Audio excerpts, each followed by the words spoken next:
Primetime local news, serving the Lakeland and Midwest regions.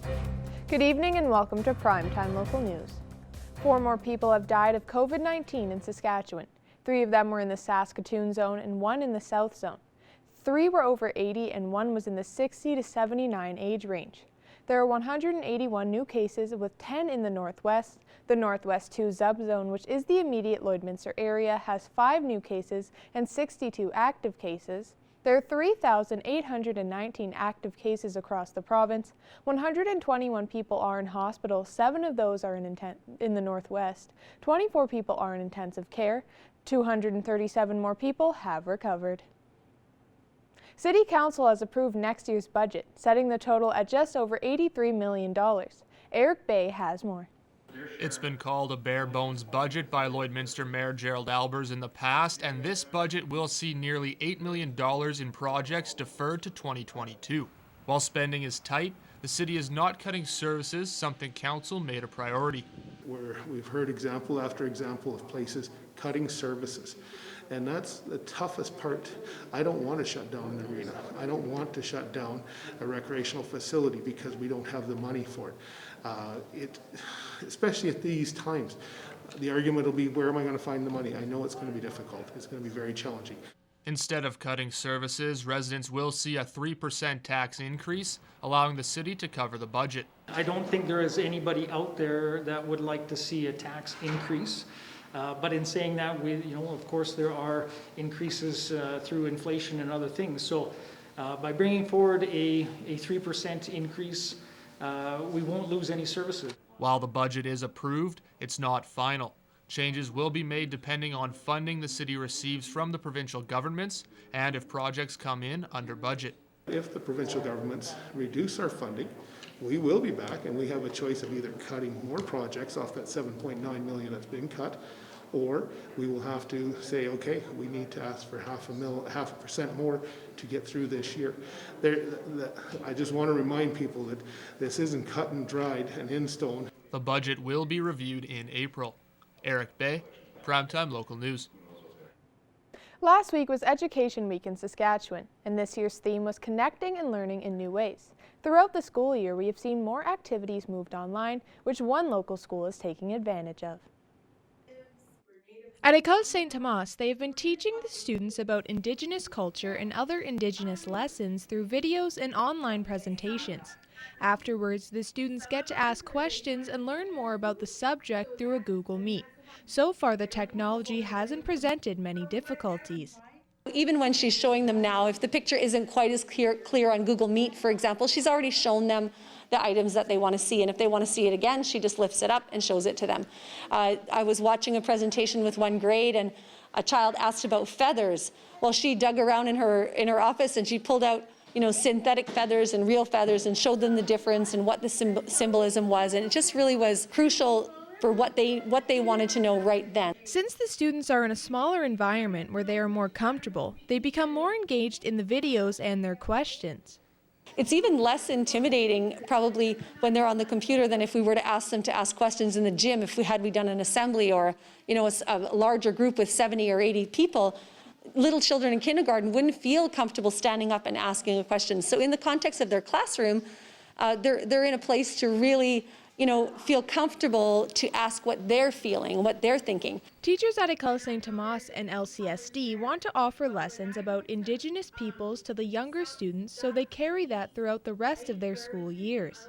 We feel in education that the younger the better, the sooner they can be exposed and understand it from all lenses. So when Madame Young talks to them, she's giving them her experience, but all the way up, year over year, as they can acknowledge and understand who they are as part of this history, it just makes us stronger.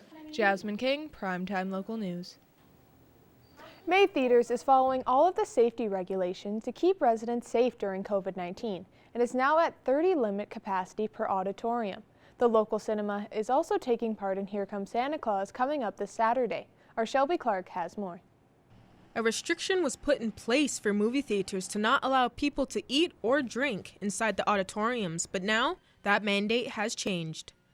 So that mandate being changed is a big win for us because we've been safely providing concessions since we've reopened, and it hasn't been an issue. So I'm glad the government reversed their position on that. Even though numbers have been down since COVID at May cinemas, the support in Lloydminster has always been there. Now with Here Comes Santa Claus this weekend, May says they'd like to help give residents some joy during the holidays. So our portion that we're involved with is putting on a free matinee of the Grinch, the 2018 Grinch, which is the animated version. And basically we're putting on a bunch of showtimes more in the morning because we have the whole theater open in the morning. It's free ticket. Concession will be open for people, and they can come check it out. And that just follows in with the other events that are being put on for Here Comes Santa Claus. And we're just trying to partner with them to have some sort of safe event that people can enjoy, given the circumstances. With the restrictions from the pandemic, May Theatres still plans to support residents in the community with the way they have helped support May Theatres. We just got our online gift card shop set up, so people don't even need to leave their house to buy a Christmas gift from a local business. So, we used to give out the movie certificates, but we've moved away from that to have gift cards for sale in theater and online on our website on maytheaters.com. Wonder Woman will be released in Canada on December 25th, but will be available in May Theatres on the 26th. For Primetime Local News, I'm Shelby Clark. For the past 116 years, the Lloyd X has been hosting events from fairs to fundraising galas, but this year they were forced to cancel almost every event on their 2020 calendar. Now they are launching a new 1,000 donor campaign to help the association get through the year. Jace Mackey has more. I'm joined today with Janelle Saskew. She's the general manager of the Lloyd X. Janelle, thanks for taking some time to talk with me today. Thanks for having me. So the Lloyd X is launching a 1,000 donor campaign. They're hoping to get 1,000 people to donate $100 each. Can you just tell me a little bit about this campaign? Yeah, so, we just, everybody knows the situation that we're in the Lloyd X right now. Due to COVID restrictions, we've basically have been at a complete standstill in terms of being able to host events since March. And, it's put a huge financial strain on us, that we've lost 90% of our revenue this year. So we've been trying to be a little bit creative as to, figuring out how we can work with the public to ensure that our doors stay open. We all know that Lloyd X provides so much opportunity for the community, from being able to attend events to hosting fundraisers for the community, and we pride ourselves in giving back. And we're in a situation right now where we're asking for the help. And so we were just thinking about simple ways that the community could come support us. And one of the ideas we had was to make the 1,000, ask for 1,000 donations of $100. And, a simple little way, like I said, for us to generate some revenue and ensure that we can help out, while we are under these restrictions. The thought process behind that was having 1,000 people challenge each other is just creates a little bit of fun atmosphere. And asking the public to support us with $100 donation, I think that if we came to the fair, it would be easy to say that you would spend $100 at the fair. So like I said, we just wanted to make it, a challenge that was simple and not being a burden to anybody. And but like I said, and making it a little bit of a fun element by challenging others. So we've certainly seen a great response so far. And obviously, individuals can donate, businesses can donate. For people interested in taking part in this challenge, how are they able to do so? Oh, it's been so great. So we launched it on our social media campaign on Friday. And by Friday evening, we already had 39 individuals and businesses challenge each other. So like I said, the response has been absolutely amazing. It's been a lot of fun. And it's simply that simple. Just go on your social media and, just put the challenge out to whomever you choose. And yeah, that's it. Simple. And obviously, even we've spoken a bit about the challenges that have faced the Lloyd X this year. But for people who maybe aren't too sure exactly what's going on or don't know the severity, can you just go through a little bit about how challenging this year has been? Sure. So, as you know, we are the major event center in this entire region. There isn't an event center of this size anywhere between Edmonton to Saskatoon. We host on a typical year around 800 different events. So that's everything from weddings to meetings to fairs to fundraising opportunities. Like I said, we are the hub of events in our area.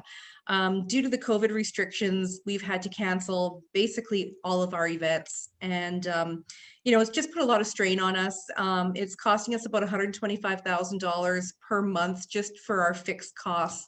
A building like this, it's 110,000 square feet. We have a lot of property. It takes a lot of money to just keep up with the maintenance and the overall operations. It's not as simple as just saying, okay, we're going to close the doors and go dark for a little bit. No, you still have to make sure there's heat on. You still have to make sure that, things are working and that they're properly maintained so that, as soon as the restrictions are lifted and we can start having people back into our facility, we're ready to operate. So, yeah, it's been very, very challenging. It's hard to believe, December is our prime time for Christmas parties and galas and fundraisers, and to see our building completely empty is it's hard to take that right now. So it's been tough. And obviously, you're asking for these 1,000 donations. And I know the Lloydminster community is very supportive and very great, especially when there's an important cause like, helping the X. But is there a fear that if you guys don't get, enough donations, that you guys aren't going to have, it's going to be difficult times? It really is. And, it would be different if we knew that we would be able to operate in full capacity in another month or two. But right now there's so much uncertainty and things change, almost daily in terms of regulations as to what we can do. I have a great team behind me. We're being very creative. We're trying to come up with different ways of generating revenue. And, everybody's working so hard. But the reality is, we wouldn't be coming to the public asking for help if we didn't need it. And I think that there isn't too many people in the region who don't have a great memory that comes from the Lloyd X. Now imagine your kids never experiencing a fair or never being able to take part in a 4-H expo, or your company or organization not being able to host a huge fundraiser that allows your organization to operate. Like I said, we're such a catalyst for so much in this community. So it's really frightening to the thought that we may not exist if we don't get the help. And like I said, we wouldn't be asking for it if we sincerely didn't need it at this time. With this campaign as well, people will receive a charitable receipt for their donation? Absolutely. A lot of people don't realize that we actually are a nonprofit that can issue charitable tax receipts. So you would get a receipt back for the full amount that you've donated to us.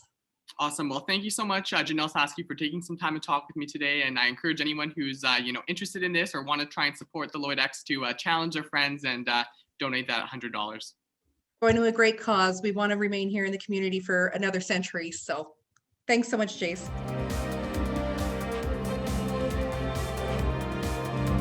Welcome back. The Lakeland region has finally come to an agreement on the long-awaited decision of ID 349 funds. Connor Chan has more with MLA Dave Hansen on the decision. Well, joining us today is Dave Hansen, the MLA for Bonnyville, Cold Lake, St. Paul. Dave, first off, thank you very much for taking time to join us today. Anytime. Now, we're talking today because there was an agreement that came in place with ID 349. So just talk about how much of a relief it's been that you guys got this deal done, because I know it's been a while and it's been a bit of a process to get this deal done. Yeah, ID 349 has been an issue up in that area for over 10 years. And it was one of the campaign promises I made door knocking and also at the forums. It came up quite a bit. And I made a promise to the folks that I would look into it and come up with a deal that was fair to the entire region and would open up some doors for us. Realistically, how hard was it to get that deal done? I know there's probably a lot of other factors in it, so just kind of take us through that process and the day it officially became done. A fair bit of tension up with the local leadership, but when I got elected in 2019, one of my first goals was to get them all at the table together. I was successful at that, and they worked together for over the last year and a half, and came up with a made in the Lakeland solution to distribute the funds fairly, and that was a real game changer when we presented that to the minister. And she has worked very hard on it, on getting it processed in the short time that she's been the minister. We, was very happy to see that announcement yesterday that this has finally come to an end. Now, you mentioned the funds being distributed. I know Cold Lake is going to be getting over 15 million. Bonnyville will receive over 6 million. So what are those funds going to go towards in some of those municipalities there? But that'll be headed straight for infrastructure improvements, water, sewer, road maintenance. It's all a big thing in all of those communities. It's going to be a huge benefit to them to be able to focus on that kind of stuff and have a substantial amount of funding that they can rely on. Now, when it comes to sort of, you mentioned it's the distribution with linear property tax revenues for those Lakeland regions. So in the long term, like in a couple of years down the road, could residents in those areas see maybe an increase or something in regard to their property taxes being compromised in a sense? Absolutely. It's kind of dependent on oil field activity. So if we see an increase in drilling, I know that there are some incentive programs out there to reduce taxes for a period, but then once those facilities come on board, then there is an increase. So all the communities will see an equal increase on their per capita basis. So it's going to be good for all the communities, but definitely reliant on increased oil activity. I know you talked about where some of the funds will go in some of those areas, but just kind of in the long scheme of things, how does this deal ultimately benefit those residents in the Bonnyville, Cold Lake, St. Paul areas there? Well, the entire region benefits because the communities are a lot more sustainable. I talked about the town of Glendon, the town of Bonnyville that have seen some substantial increases to their funding. It's going to be good for everybody that lives in those areas as well. So. And lastly, Dave, is there anything else that you wanted to add on top of what we already discussed today? No, listen, I'd just like to congratulate all of the municipal leaders for putting their egos aside, sitting at the table with me and coming up with a made in Lakeland solution that we could all support, and the minister supported as well. And I'd like to thank her for all her hard work in this as well. Well, Dave, I really appreciate your time, and thank you so much for joining us today. Anytime. Now our Connor Chan will take a look at your weather forecast.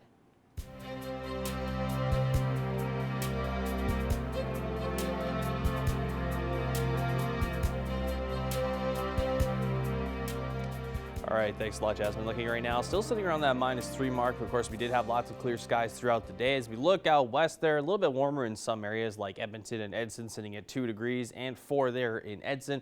We also see 2 degrees in Rocky Mountain House with 1 in Jasper, 0 in Whitecourt, Athabasca, and Cold Lake. -1 in Meadow Lake currently right now with -2 for North Battleford. We see 2 degrees in Prince Albert and Melfort with -1 in Saskatoon. Now taking a look up north, it's a little bit warmer today, sitting at 0 for La Loche and Buffalo Narrows, -1s in South End there with -4 for Wollaston Lake, 1 degree. We see both La Ronge and in Flin Flon there, -5 in Stony Rapids and -6 today in Uranium Cities. Look at northern Alberta, also fairly warm compared to the last few days there, 2 in Fort McMurray, Peace River, and in Grand Prairie, 3 degrees in Slave Lake with -2 in High Level as well. As we take a look at southern Alberta, 3 degrees in Lethbridge currently right now with -6 down in Coronation there with 0 for Medicine Hat as well as in Banff. And then we see 2 degrees right now in Calgary. As we take a look at southern Saskatchewan right now, we see -4s in Kindersley and Swift Current, -1 in Moose Jaw, 1 degree in Regina along with Estevan, and then we see 2 degrees right now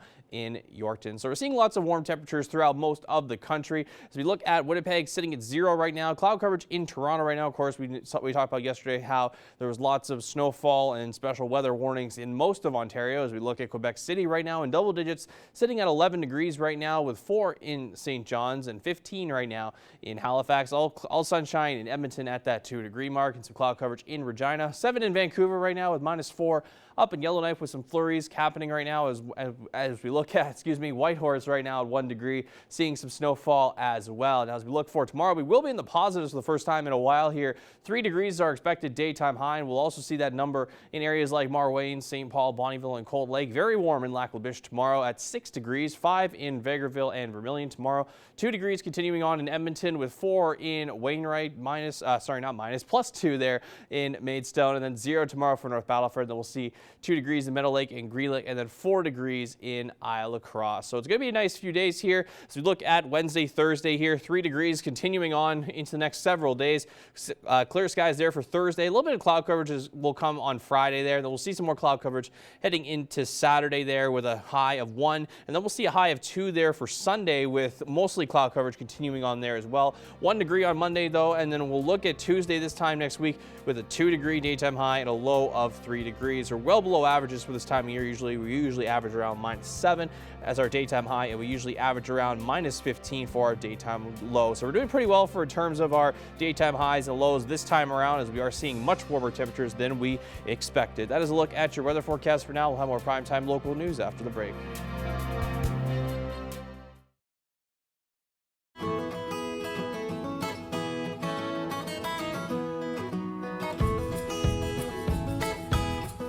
Welcome back, everybody. I'm joined once again with Becca Lawrence from the Lloydminster and District SPCA. How are we doing this week, Becca? I'm doing really good. How are you? I'm doing well, thank you. And so who do we have here? You were showing me off camera. We actually have a collection of cats today. Yeah, we have a whole group of our ginger boys here. So we have this guy over here, Sushi. This one here is Greg.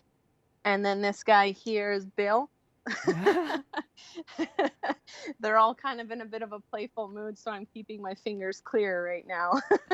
Yeah, well, Sushi in the back there seems to be, pretty relaxed. He seems like a calm cat. The other two seem to be a little bit more playful. So, yeah. how are they? Like, they seem to be obviously friendly. They get along with other cats. Are they good with the dogs? Are they good with people? Like, clearly they haven't attacked you yet, so they're decent with people. Yeah, like I said, they're in a bit of a playful mood, so I'm keeping my fingers clear. But they're good boys. They all seem to like each other. They love cuddling on the chair behind us here. But they seem to be okay when the dogs pass by them. But we haven't fully seen how exactly they would react yet. Well, a bit of a tangential question there, Becca, but just curious, how does he get a name like Sushi when his buddies are Bill and Greg? Were they from different groups, different litters, or what? Yeah, they're all from different litters. So Sushi came in and we just thought we'd give him a fish name. And then and Bill, he came in from a hoarding situation, actually. So there was 4 of them all together. So I decided to name them Bill, Phil, Jill, and Gil. And then Greg just got the name Greg for whatever reason, but it seems to suit him. Greg is a great name for a cat, I will say that much. Beautiful. And so how are you guys doing for dogs and other animals right now, Becca? I know last time we talked, you were running low on dogs, which is a great thing when you're in SPCA and you're trying to get animals adopted. So how are you doing right now? Yeah, really good. Like we had one guy go for his surgery yesterday. He's got a home lined up today. So I think all in all, we'll still only have about 3 or 4 dogs on the floor. And like our cats, like last week, if you didn't see or not, but we did a really good week of adoptions of 19 cats, or 18 cats and 1 dog. So that was really, really great.